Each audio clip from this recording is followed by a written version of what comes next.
అసలు ఆంధ్ర రాష్ట్రంలో ఎన్ని పెడితే వాట్ ఈస్ ద అడ్వాంటేజ్ చెప్పనా? ఒక మెగావాట్కి 14 లక్షల రూపాయల జిఎస్టీ వస్తుంది. ఎట్టొస్తుంది? కన్స్ట్రక్షన్లో వస్తుంది.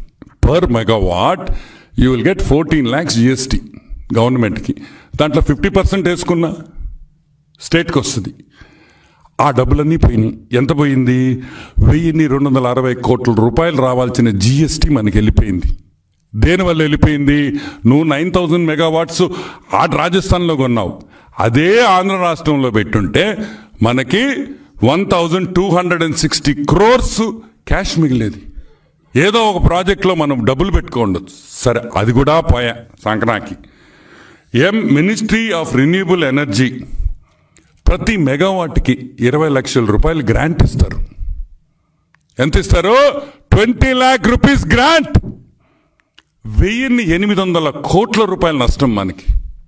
అంటే ఈ రెండు కలిపితే ఆల్మోస్ట్ 3000 crores rupees ఈ ఒక్క డీల్లోనే మనకి రావాల్సిన ట్యాక్సెస్ ద్వారా, మనకి రావాల్సిన గ్రాంట్ ద్వారా, మనకి వచ్చే ఇన్ఫ్రాస్ట్రక్చర్, ఈ 9000 కోట్లు 9000 మెగావాట్లు ఆంధ్రాలో కొట్టుంటే దాని ఇన్ఫ్రాస్ట్రక్చర్ వస్తుంది. ఇక ఇండస్ట్రీ, అది ల్యాండ్ డెవలప్మెంట్ అవుద్ది, ట్యాక్సీలు వాడుకుంటారు, ఫుడ్, వాళ్ళక్కడ పనిచేసే వాళ్ళు, ఎంత రొటేషన్ అవుద్దో ఒక్కసారి ఆలోచించుకోమంట. ఇవన్నీ కాదని, ఇవన్నీ వద్దని, నీకు లంచమే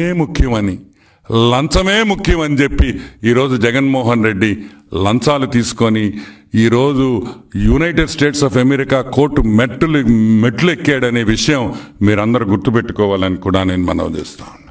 ఇప్పటికన్నా సాక్షి పేపర్కి భారతక్క చెప్తున్నా, అక్క బాధపడబాకక్క, ఇక్కడైతే రోజు చూడొచ్చు, అమెరికా జైల్లో వేస్తే రోజు చూడలేం.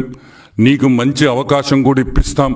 మేము అంకుల్ ట్రంప్తో మాట్లాడి మీకు స్పెషల్ పర్మిషన్ ఇచ్చి మీరు రోజు కలిసేదానికి అక్కడుండే ఎన్ఆర్ఐలు అందరి తరపున కూడా మేము ప్రెసిడెంట్ ట్రంప్కి పిటిషన్ వేసి మీరు మీ ఆయన్ని రోజు చూసుకునేటట్టు అమెరికా జైల్లో చేసే బాధ్యత మేము తీసుకుంటున్నామని కూడా మనవి చేస్తూ సెలవు తీసుకుంటున్నా.